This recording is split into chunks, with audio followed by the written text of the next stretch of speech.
Oh, there we go. Good. Good morning.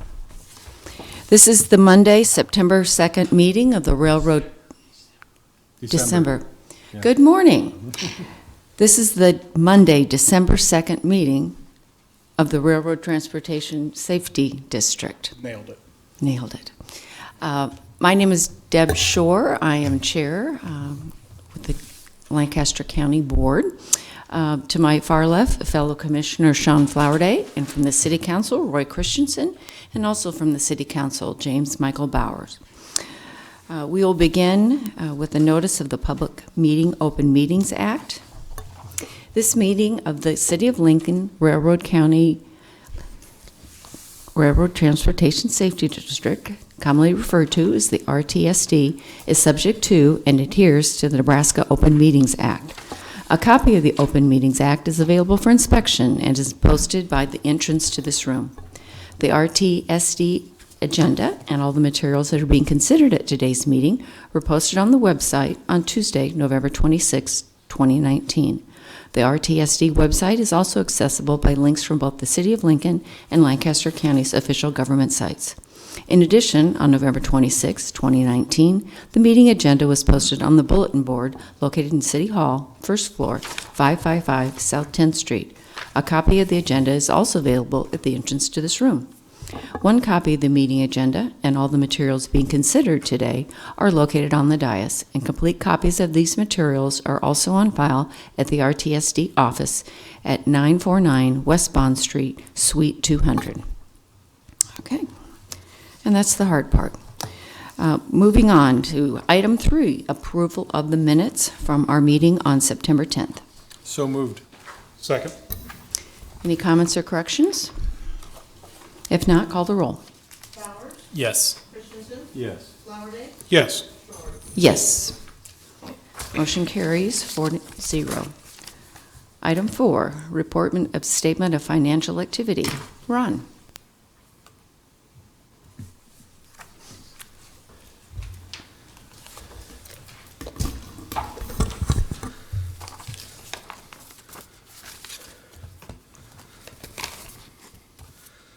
All right, good morning, everyone. And I'm Ron Rohde from the Budget Fiscal Office for Lancaster County.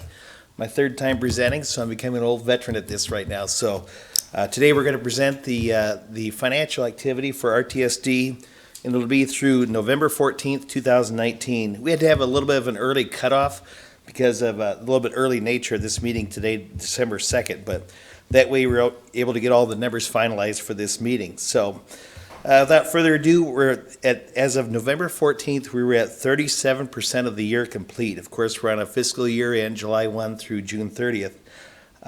Keep that in mind as we progress through these numbers. We have this broken up into 3 different sections, just as in the past. The first section will be receipts and disbursements. The second section will be total fund balance, which includes investments and cash balance. And then the third and final section are the investments. So let's dive into the first part, which is receipts and disbursements. As far as receipts, as of November 14th, 2019, we had a budget of $5,050,000. That's an annual budget, and we've received $2,232,069 on tax receipts. That's 44% collected. The next item under receipts is project cost reimbursements or miscellaneous reimbursements. We've had $0 so far. The last section on the receipts is investment interest income, and with an annual budget of $60,000, we're at $60,445, which is 101%, with only 37% of the year completed. So that's a good figure, and it's a good reflection of the investments that you'll see at the bottom. Total receipts are $2,292,514 on a budget of $5,110,000, so 45%. As far as disbursements, the commission's refunds to the state of Nebraska, budget of $116,000. We've had $43,959 reported, so that's at 38%. Operating costs with a budget of $100,300. We've incurred $14,733 or 15%. Construction project costs, annual budget of $6,151,500. We've incurred $830,295 or 13%. So far, year-to-date through November 14th, we've incurred $888,986 on a budget of $6,367,800, or 14%. Moving on to the second section, which is total fund balance. The main items in there are the ending cash balance, which is $307,326. We try to keep that amount a little bit lower so that we can move some of those into investment income, and the Treasury controls that, as you'll see at the bottom section. The ending investment balance is $10,108,504, and we'll detail that a little bit in the next section. So the total fund balance in that second section is $10,415,830. All right, the final section, Section 3, details our CDs and then the money market, which our Treasury Department has been a very good steward of our money. We have, in CDs, we have $4.54 million in CDs, and in money market, we have $5.5 million. So that total is $10,108,504, which makes up that ending investment balance.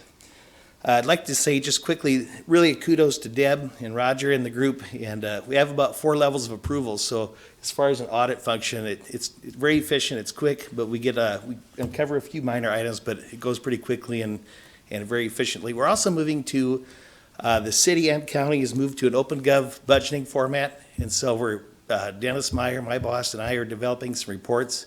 So we'll have some real-time, almost real-time reports, which Roger has been anxious to see. So another gauge as far as actual versus budget. So some other good news there on the financial activities. So that's it for the report. Any questions? I guess I have one, and I'm just speaking generally. The interest income is up, obviously significantly. What is the range of rates that we're receiving? Would you know that off the top of your head? They're listed here. Yeah, they're listed right at the bottom, Deb. It's the first number right after the name of the institution. Okay. So you can see 1.49% all the way up to, I think the highest is 3%. So. Okay. So this time, with the economy the way it is, they're getting some fairly good returns. And next year we may have to buffer that budget a little bit because with only, we're already at 101% with 60,000 budget. So good question. We'll probably have to buffer that a little bit if we continue to get decent returns and a good amount of money in investments. So, yeah. Great. Thank you. Is there a motion to approve the financial report? I move approval. Second. Okay. Call the roll, please. Christensen, Yes. Flowerday, Yes. Rabel. Yes. Shore, Yes. Bowers. Yes. Motion carries 5-0. Thank you. Item number 5, current budget status.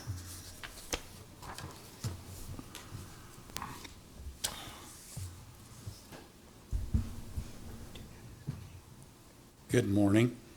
Morning. Roger Feigerd representing the RTSD. Sheesh. Thought I was.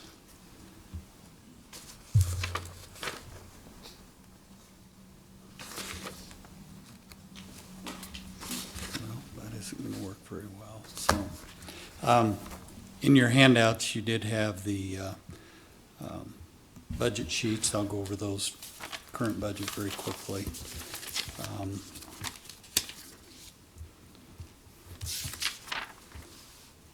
The operating expenses under labor services, we'd spent very little. I would expect a 50% billing from the city for superintendent services. That'd be in the range of $28,000 probably to come in January.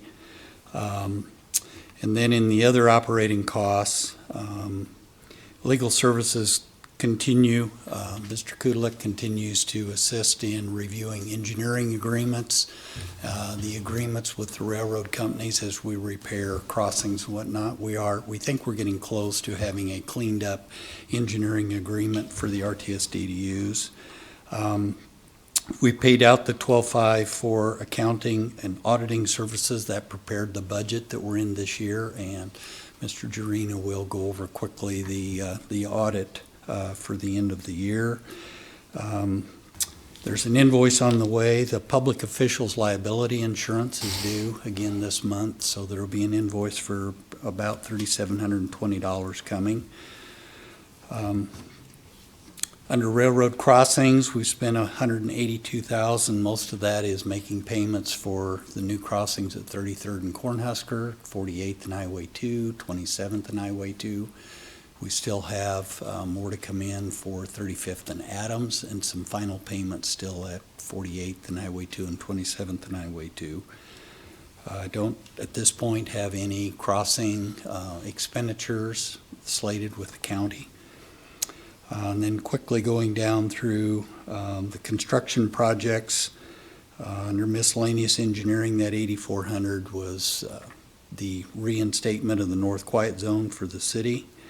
Under 33rd and Cornhusker, the majority of that is continued engineering, planning, and the preliminary NEPA work for 33rd and Cornhusker.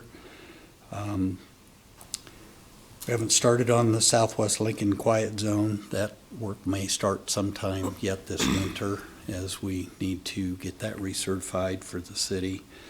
Hastings sub is on hold. I'll give you a little bit more of an update. We'll have invoices coming on Pine Lake Road, the $600,000, the Jamaica Trail 701-500, and the North 48th Street underpass. Those invoices will still come down in item 8. I'll give you a real quick update on those. So I don't see any issues with the budget. We're on budget and actually under those expenditures and doing well. So I'd answer any questions you might have. So Roger, when do you anticipate seeing some of the invoices for the projects that you mentioned? Okay, why don't, well, Or you'll get to that later? I'll do that under number 8, Okay. under the report on those, okay? Sounds good. All right. And there's no action required on, this is just an update on the budget. Okay, any questions? Okay. We will move to item 6, consideration of the final audit report. Tony?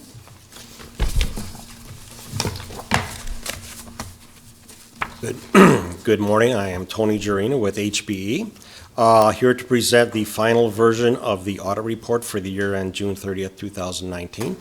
I'd be happy to go into detail of the report, but these numbers are no different than the numbers we discussed at the last board meeting. This audit report has an unmodified opinion.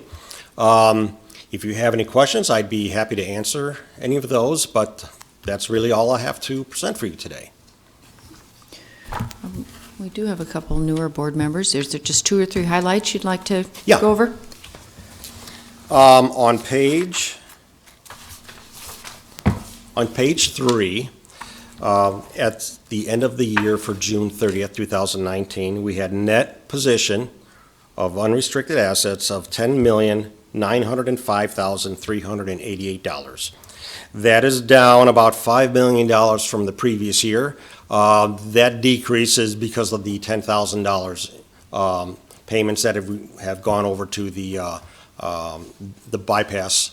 10 million. 10 million. 10 million. Right, yeah, but mostly it's the net of the revenue coming in, and then that large payments going out. Right, so- On page 4, you'll get a recap of the ins and outs for the year.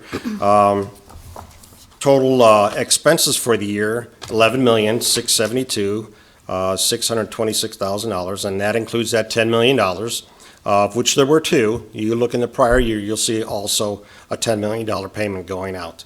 Total revenues for the year of 2019, about $6.2 million, of which is mostly all real estate taxes, leaving you a net decrease in position of $5.4 million. Okay.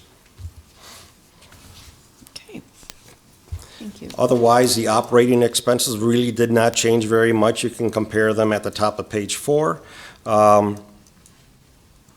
Very small changes, almost very immaterial. All right, any additional questions? If not, is there a motion to accept the final audit report? So moved. Second. Call the roll, please. Yes. Yes. Yes. Yes. Yes. Motion carries 5-0. Thank you. Thank you. 33rd and Cornhusker. Chris, Roger?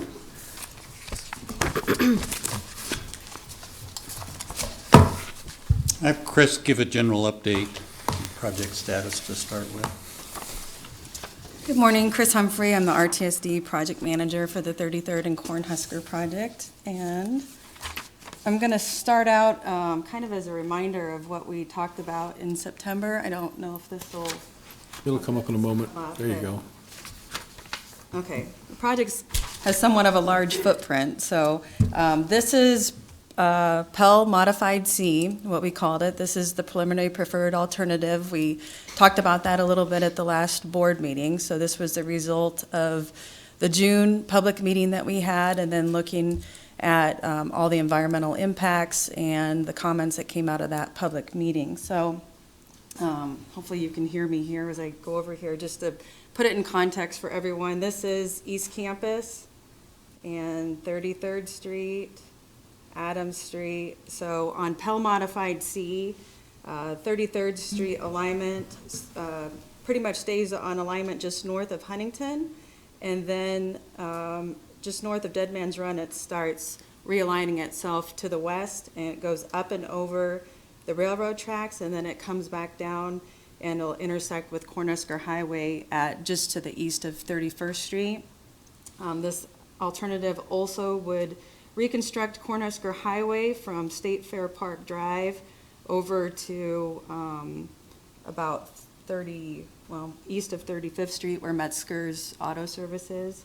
And then it also will have some sort of a pedestrian overpass at 44th Street, and then we would connect 44th to 48th Street at Fremont Street so that this industrial business traffic wouldn't have to go through the neighborhood. So right now, this is the preliminary preferred alternative. We are moving forward with that, discussing with the Nebraska Department of Transportation and Federal Highway Administration in terms of what environmental classification we would study for this particular alternative. So I'm happy to report and show you that we do have this NDOT Form 53.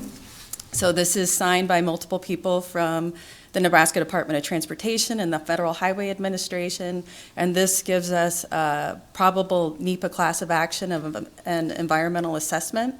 So there's kind of 3 different levels of environmental assessments, and this is the middle level, so that's good news. So we have That's just good news. this fully executed, so this kind of gets us across that line of moving from planning into environmental phase and kind of refining that the preliminary design of this particular alternative. So with the probable NEPA class of action, I do have to say that even though this is an environmental assessment, if we do enter into the discussions and the evaluations of all the environmental components of the project and something looks suspicious, there's always a chance that we can elevate it, that it would be elevated to an environmental impact statement. That risk is very low, but the risk is there, just to let you know. Chris, may I ask a question? So because it's only an assessment versus the full-blown environmental impact statement and study, how much time has it saved and how much anticipated maybe estimate of costs that were saved to us? Well, I'll talk about the contract here because we do have a contract amendment with Olson. Okay. The time savings, it's right now we're still on schedule. The decision for this document and the class of action is a little bit beyond what we had originally anticipated. We will be working basically through 2020 to develop the real meat of this environmental document, and then it takes about another year to make it through all the reviews. There's public reviews that we have to do, just internal reviews that we have to do. So we're still looking at probably the end of 2021 for the environmental document to be fully executed, which keeps us on schedule. Okay, thank you. So with this, with the environmental assessment, with the selection of Pell Modified C, we've also been working over the last few months to revise the contract with Olson. The big changes in the contract are moving it from an EIS to an EA, and the original contract had alternative 1D, which was the one that affected Virginia's, if you remember, kind of the loop around at 40th Street.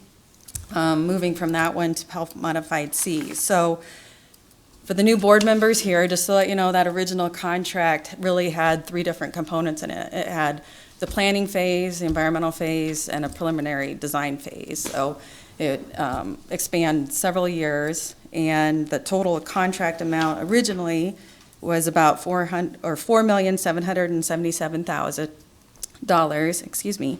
And the revised contract amount that we have just rescoped is $4,568,000 for a reduction in the original contract of about $210,000.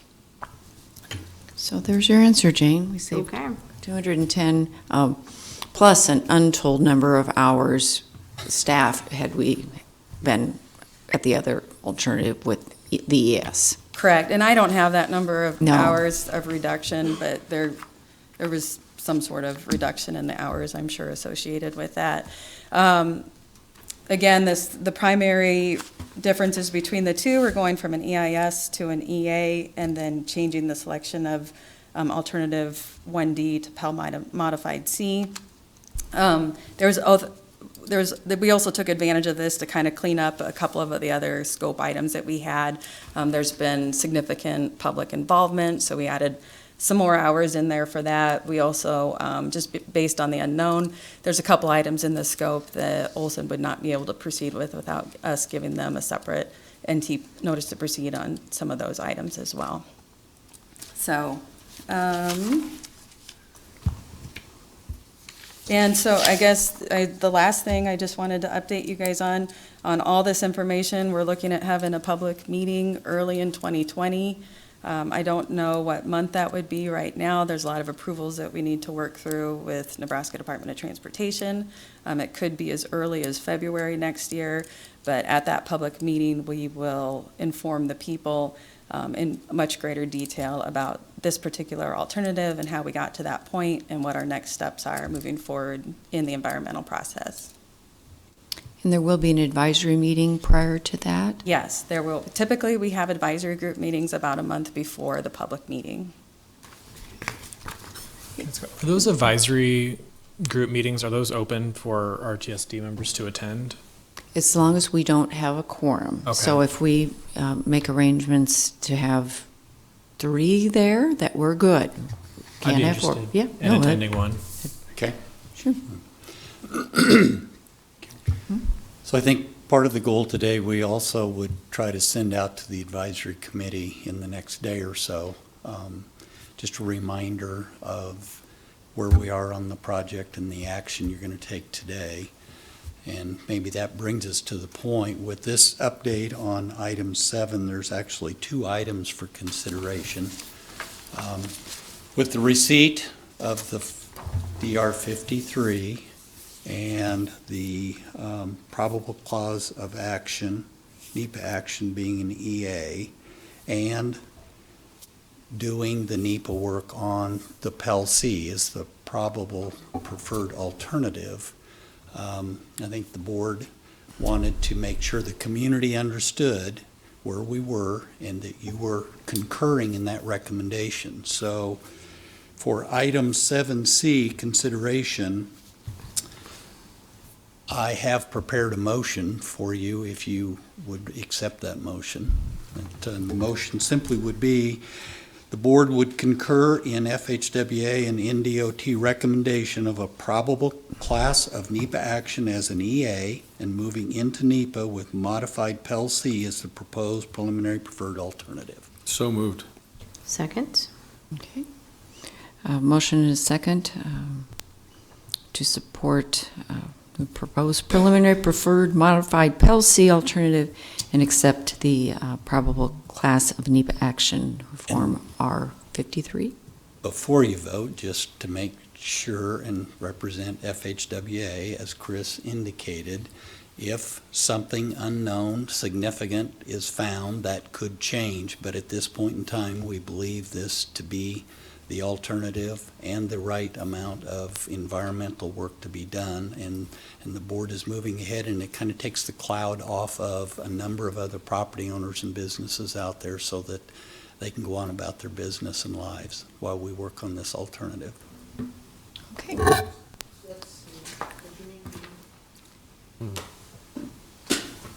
7B, but when I said C, it's on alternative Pell C. C. Okay, call the roll, please. Yes. Yes. Yes. Yes. Yes. Motion carries 5-0.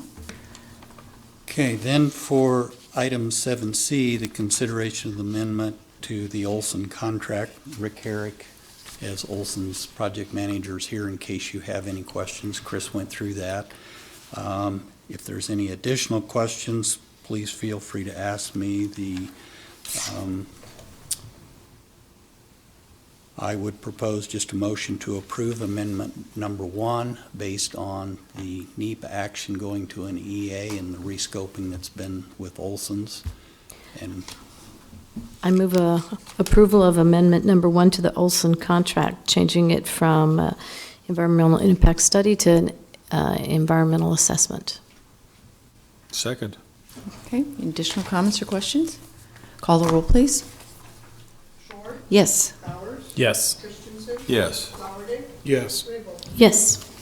Motion carries 5-0. Item 8, project I and was cross. just simply going to add then, with the approval of that amendment, I will issue, as the project administrator, contract administrator, I will issue a notice to proceed into Phase 2, which is laid out in your attachments as well, so we can charge ahead on that work. Okay, item 8, quickly, report of project and crossing updates. There are several, and primarily would just give you an update on Rock Island Jamaica Trail Bridge, Pine Lake Road, and North 48th Street Underpass.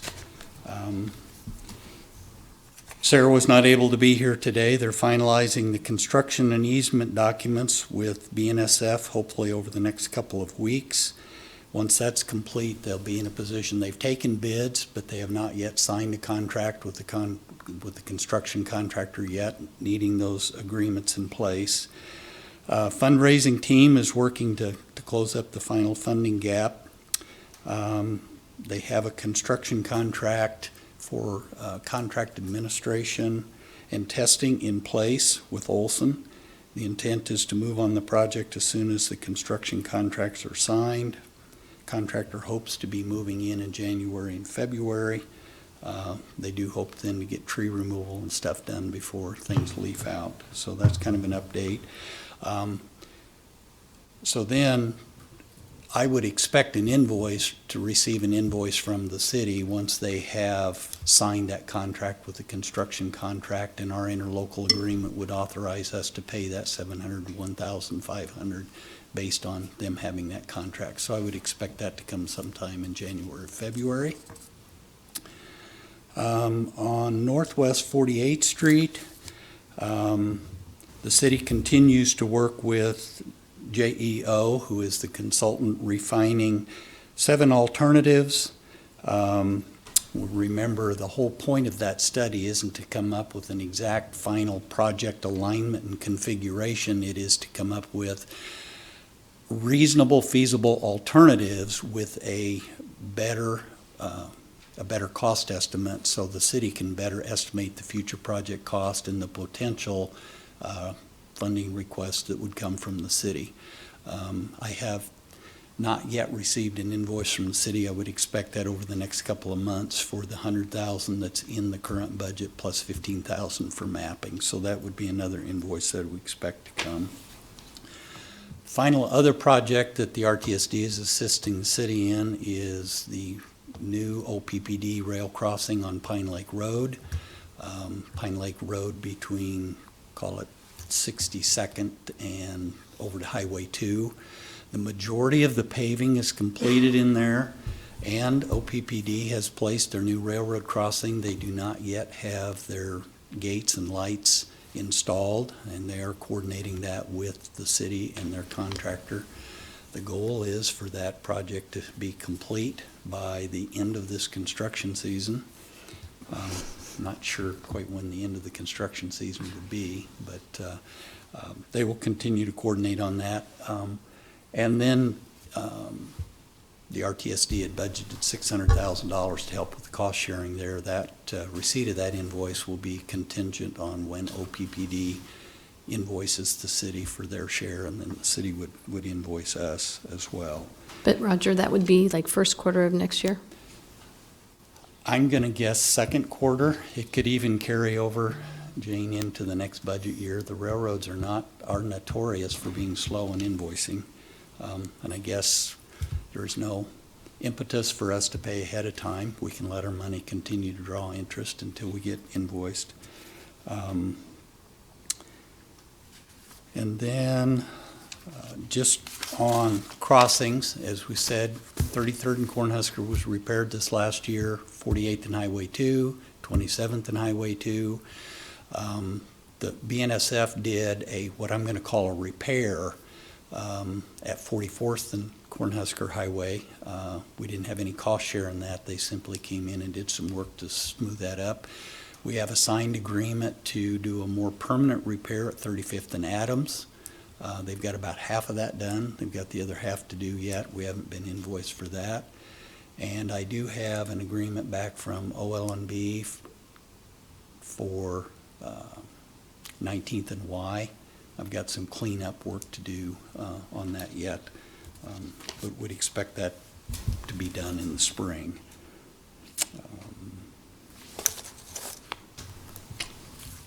That's about all I have for updates. Any questions?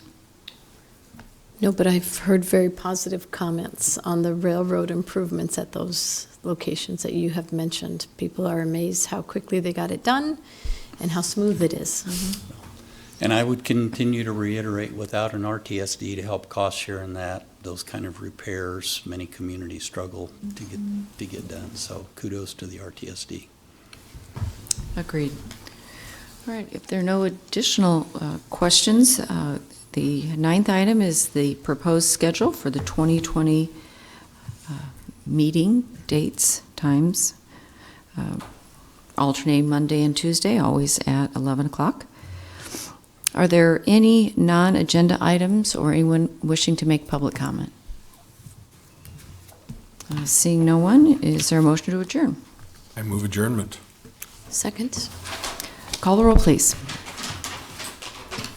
Yes. Yes. Yes. Yes. All right, we are adjourned. Thank you.